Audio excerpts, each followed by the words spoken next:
UGC का ये नया नियम क्या है जिसको लेकर इतना विवाद है कि लोग सड़कों पर उतर आए हैं। छात्र से लेकर टीचर तक, यहाँ तक कि भाजपा के तमाम मंत्री विधायक, अब तो अधिकारी तक जो है वो इस्तीफा दिए जा रहे हैं। मामला जो है वो सुप्रीम कोर्ट पहुंच चुका है। आखिर ऐसा क्या है जिसको लेकर इतना विवाद है?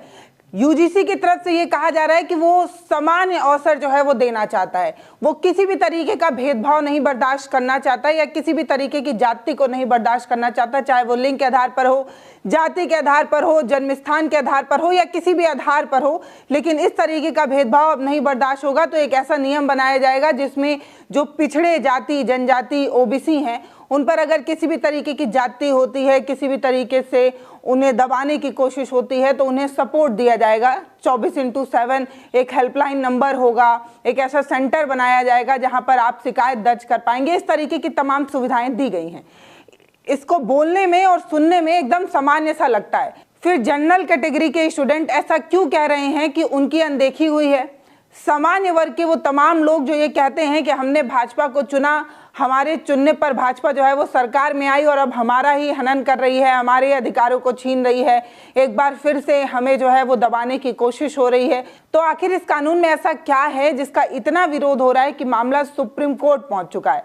सुप्रीम कोर्ट में एक जनहित याचिका PIL दायर की गई जिसमें यह बताया गया कि आर्टिकल 14 का हनन है, जो समानता की बात करता है उसका हनन है, इस तरीके का विरोध है। लेकिन इसके उलट यूजीसी ने जो कहा है, उसमें जो लाइन उसने कही है वो मैं आपको बताना चाहती हूँ। यूजीसी की तरफ से ये कहा गया है कि किसी भी तरीके का जो भेदभाव है उसे रोकने के लिए नियम जो है वो पहले धीरे धीरे लागू किए जाएंगे, तुरंत ही लागू नहीं होंगे। और ये जो भी है, इसका इस पूरे कानून का उद्देश्य सिर्फ इतना है कि समान अवसर और सुरक्षा सुनिश्चित की जाए। तो आखिर समान अवसर और सुरक्षा देने की ये जो बड़ी बड़ी बातें यूजीसी कर रहा है, इससे जनरल कैटेगरी के लोगों को नाराजगी क्यों है? अगर किसी को समान अवसर मिल रहा है, दौड़ की लाइन बराबर खींचने की बात हो रही है, तो जनरल क्यों इतना नाराज है? यहाँ पर हम 4 पॉइंट रखने जा रहे हैं जो मुख्य कारण बताया जा रहा है जिससे जो सामान्य वर्ग के लोग हैं वो नाराजगी जता रहे हैं। अब आप खुद वीडियो देखने के बाद ये डिसाइड करिएगा कि ये पॉइंट कितने वैलिड हैं, इन पॉइंट के आधार पर विरोध होना चाहिए या नहीं होना चाहिए। बहुत सारे लोग दो धड़े में बटे नजर आ रहे हैं। का ये कहना है जो शुरू से दबाते चले आए हैं, जब उन्हें दबाने को नहीं मिलेगा तो वो जो है वो जाति करेंगे। वो जानबूझकर इस नियम का विरोध कर रहे हैं क्योंकि वो अपना दबदबा बनाए रखना चाहते थे। यूनिवर्सिटीज, कॉलेज में जो ब्राह्मण, क्षत्रिय, वैश्य, ठाकुर, मतलब जो बड़ी जाति के लोग हैं, वो बड़ी जाति के जो स्टूडेंट हैं, वो छोटी जाति को नीचा और कमतर दिखाने की उनकी जो सोच है, उस सोच पर ये प्रहार है ये कानून, इसीलिए वो तिलमिलाए हुए हैं। अब उनके 4 पॉइंट क्या हैं वो आप सुनिए। सबसे पहले पॉइंट में ये कहा गया है कि क्योंकि इसमें ST SC को तो आप रख ही रहे हैं, साथ में आप OBC को भी ले आ रहे हैं, तो छूटता कौन है? जनरल।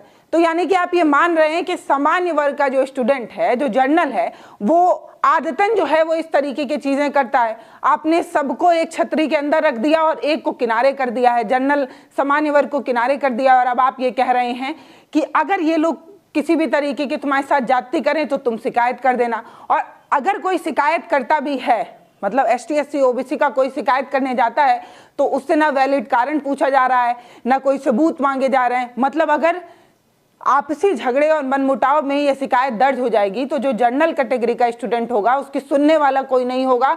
इस तरीके का विरोध है। मतलब कि अनदेखी हो रही है जनरल के साथ, ये कहने की कोशिश की जा रही है।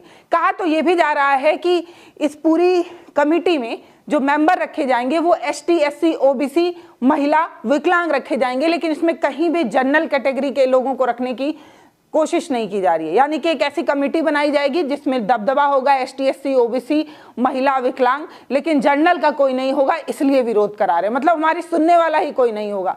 कोई फर्जी मुकदमा दर्ज करा दे या कोई फर्जी शिकायत दर्ज करा दे, अगर उसका शिकायत फर्जी निकल जाए तो उसके खिलाफ कोई शिकायत भी नहीं हो सकती, उसको दंड भी नहीं दिया जाएगा। ये तो एक तरफा धृतराष्ट्र का कानून है जिसमें ये मान लिया जा रहा है कि जनरल जो है, जनरल वर्ग के जो लोग हैं वो अपराधी किस्म के होते हैं, वो दबाते हैं, वो शोषण करते हैं, इस तरीके से कहकर इनका विरोध है। मोटा मोटी कहने की कोशिश ये है कि नियम में ST SC OBC के खिलाफ भेदभाव रोकने के लिए तो बनाया गया है, लेकिन कमेटी में जो होंगे वो आपके लोग होंगे। अगर आप गलत शिकायत दर्ज कराएं तो भी आपके खिलाफ कोई शिकायत नहीं हो सकती। और ये नियम इतना कठोर है कि इसमें अगर किसी स्टूडेंट पर, यहाँ तक कि टीचर और प्रोफेसर्स पर भी अगर इस तरीके की कोई शिकायत दर्ज हो जाएगी तो कहा जा रहा है कि उनका फ्यूचर तक बर्बाद हो सकता है। इसीलिए आप देखेंगे तो तमाम अधिकारी जो है वो इस्तीफा लेकर दौड़ रहे हैं, इस्तीफा दे रहे हैं। डीएम ऑफिस तक जो है वो इस्तीफा पहुंच चुका है। इसी नए नियम के विरोध में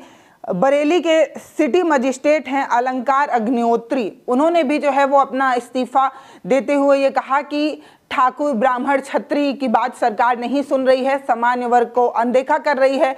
वो अपर कास्ट जो भाजपा को जिताता है, भाजपा उसी के छाती पर भाला घोंप रही है, वो हमारे साथ खड़ी नहीं है। कहा तो ये भी जा रहा है कि यूपी का चुनाव होने वाला है, इसलिए ऐसे नियम लाए जा रहे हैं ताकि वो 90% आबादी या ST SC OBC को खुश करके उनका वोट पा सके, इसलिए सामान्य वर्ग को जो है वो धुतला रही है। आप चाहे अभी मुक्तेश्वरानंद वाला मामला देख लें, चाहे ये मामला देख लें, मतलब सामान्य वर्ग की अनदेखी हो रही है। ठीक है, हम दूसरे पॉइंट पर आते हैं। तो दूसरा भी लगभग एक ही जैसा है, जिसमें ये कहा जा रहा है कि सामान्य वर्ग को स्वघोषित अपराधी मानने जैसा एक तरफा कानून बनाया गया है। झूठी शिकायतों पर कोई कानून की व्यवस्था नहीं की गई है। और यहाँ तक कि जो पूरा कानून बनाया गया है UGC की तरफ से, जो नया नियम है, इसमें ये डिसाइड ही नहीं कर पा रहे हैं कि भेदभाव की असली परिभाषा क्या होगी। भेदभाव मतलब क्या, किस आधार पर भेदभाव तय किया जाएगा और कैसे किसी भी शिकायत को आप एक्सेप्ट करेंगे, किसे आप निकालेंगे, इस तरीके का क्लियर जो है वो कोई बात रखी नहीं गई है। इसलिए इनकी नाराजगी है। मतलब कि इनका ये कहना है कि अगर आपको भेदभाव ही रोकना है तो आप संभावित अपराधी जो है वो जर्नल को कैसे मान सकते हैं, आप ये कैसे डिसाइड कर सकते हैं कि वही भेदभाव करता है। ये जो कानून है ना, इस कानून में कई दांवपेच ऐसे हैं जो समझ में नहीं आ रहे हैं। मतलब आप सोचिए कि भेदभाव तो किसी भी आधार पर हो सकता है। कोई छोटा बच्चा अगर, मतलब छोटे हाइट का कोई लड़का कॉलेज में जाता है तो उसे भी तो बुली किया जाता है, उसे भी तो चिढ़ाया जाता है। कोई चश्मा लगाकर अगर यूनिवर्सिटी में जाने लगता है तो उसे भी डबल बैटरी बुलाया जाता है।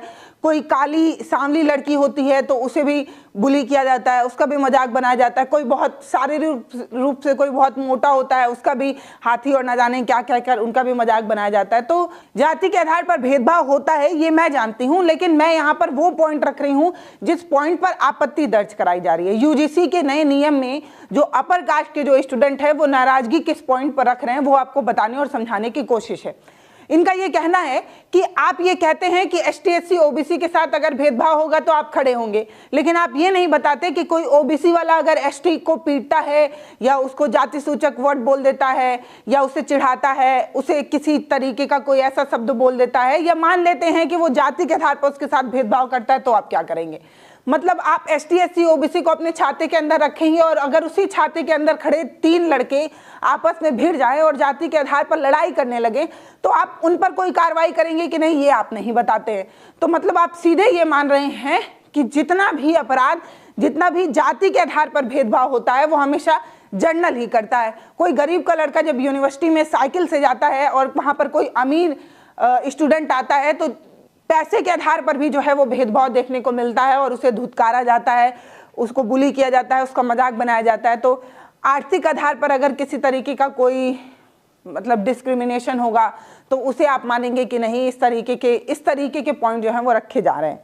इसके अलावा सुप्रीम कोर्ट में एक जनहित याचिका दायर की गई है जो इसी नए कानून के सेक्शन 3/C का है।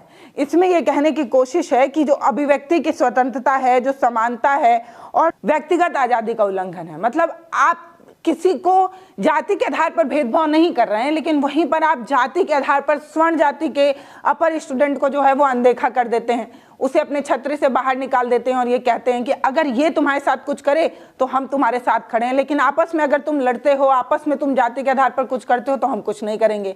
ऐसे कैसे हो सकता है। अगर कोई झूठा अपराध दर्ज करा दे, कोई झूठी शिकायत दर्ज करा दे तो भी आप जांच के बाद ये मानते हैं, आपको पता भी चल जाता है कि ये जो शिकायत है वो झूठी थी, तो उस स्टूडेंट पर या उस शिकायत करने वाले पर कोई अपराध दर्ज नहीं होता, उसे किसी तरीके की कोई सजा नहीं दी जाती। ऐसा क्यों? इसलिए नाराजगी है।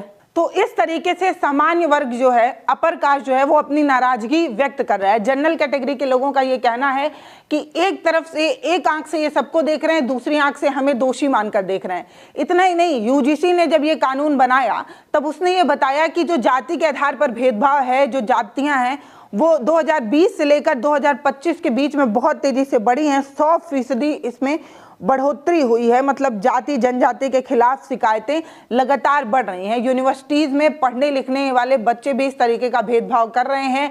इस तरीके से अगड़ा पिछड़ा ST SC OBC में लड़ाई हो रही है और इसे रोकने के लिए सब कुछ किया जा रहा है। नियम के मुताबिक ये कहने की कोशिश की गई है कि सभी यूनिवर्सिटीज और कॉलेज में, सभी विश्वविद्यालय और कॉलेजों में एक कमेटी बनानी है, एक सेंटर बनाना है, एक स्क्वाड बनाना है, जिसमें तमाम लोगों की नियुक्ति होगी। 24x7 एक हेल्पलाइन नंबर होगा और इस तरीके की चीजें होंगी। लेकिन यहाँ पर बार बार नाराजगी जनरल कास्ट की ये कहकर है कि हमारा प्रतिनिधित्व तो कोई कर ही नहीं रहा है, यहाँ पर कोई नहीं है जो हमारी सुनेगा। अगर हमारे खिलाफ शिकायत दर्ज भी हो जाएगी तो ना तो उस कमेटी में कोई बैठा है जनरल कास्ट का जो हमारी बात सुने, हमारा फेवर ले, हमें अपना समझकर न्याय दे।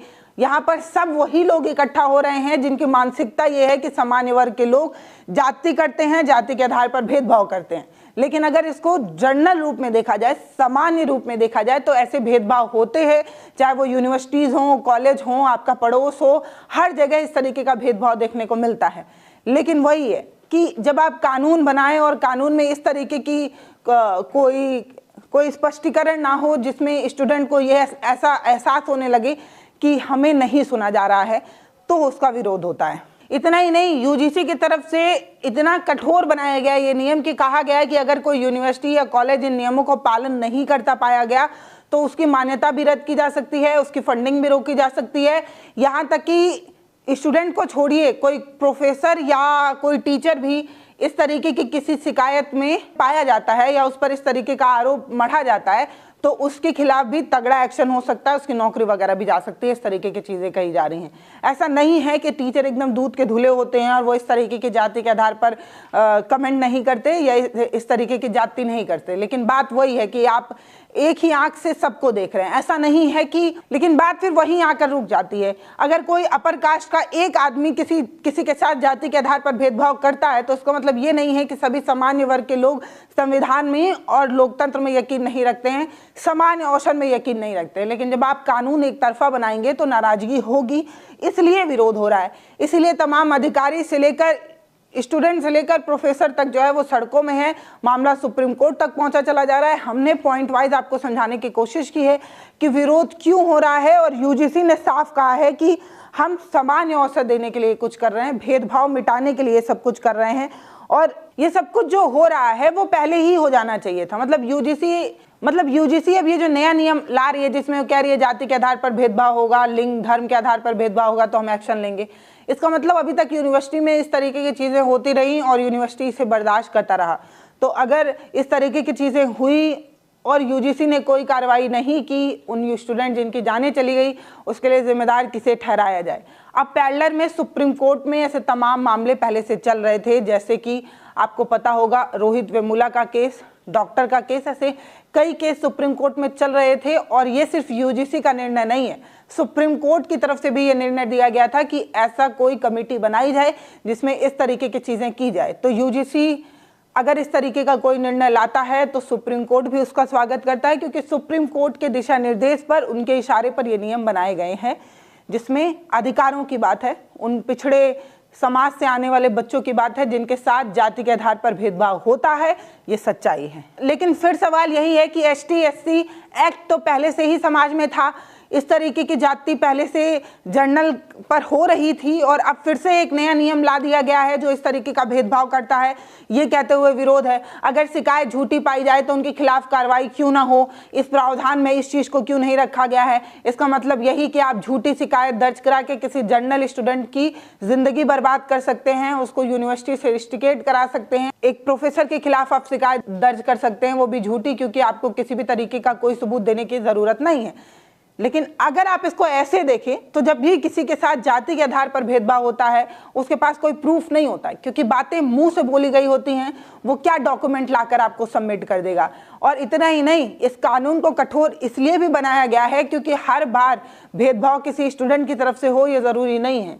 यूनिवर्सिटी में पढ़ाने वाले प्रोफेसर भी इस तरीके की चीज़ें करते हैं। और अब आपको जानकर हैरानी होगी कि इस कानून में सिर्फ प्रोफेसर्स तक को ही शामिल नहीं किया गया है, क्लर्क डिपार्टमेंट को भी शामिल किया गया है। मतलब वो लोग जो सामने से बच्चों को पढ़ाने के लिए कांटेक्ट में आते हैं और वो लोग जो एडमिनिस्ट्रेशन से जुड़े होते हैं, सबको इसमें शामिल रखा गया है। मतलब किसी भी आधार पर किसी भी के तरफ से अगर किसी भी तरीके का भेदभाव होता है तो ये कानून सख्त एक्शन लेने की बात करता है। अगर किसी के मन में खोट नहीं है या कोई समानता में विश्वास रखता है, अगर किसी को ऐसा लगता है कि भेदभाव नहीं हो रहा है तो उसे इस चीज़ का विरोध नहीं करना चाहिए। लेकिन अगर किसी को ये पता है कि भेदभाव होता है और भेदभाव में ही आपकी दादागिरी में ही आपकी काबिलियत है और इसी में आपको सुकून मिलता है, तो ये आपको कानून आपको ठेस पहुंचा सकता है। अब आप हमें कमेंट सेक्शन में लिखकर ज़रूर बताइए कि आप इस पूरे कानून को कैसे देखते हैं। जनरल कैटेगरी के तमाम स्टूडेंट का विरोध करने का कारण पॉइंट वाइज मैंने आपको बताने की कोशिश की। कमेंट सेक्शन खुला है, आप अपनी राय हमें लिख के ज़रूर बताइएगा। ये भी बताइएगा कि यूनिवर्सिटीज़ में इस तरीके के नियम लाकर क्या करने की यूजीसी कोशिश कर रहा है।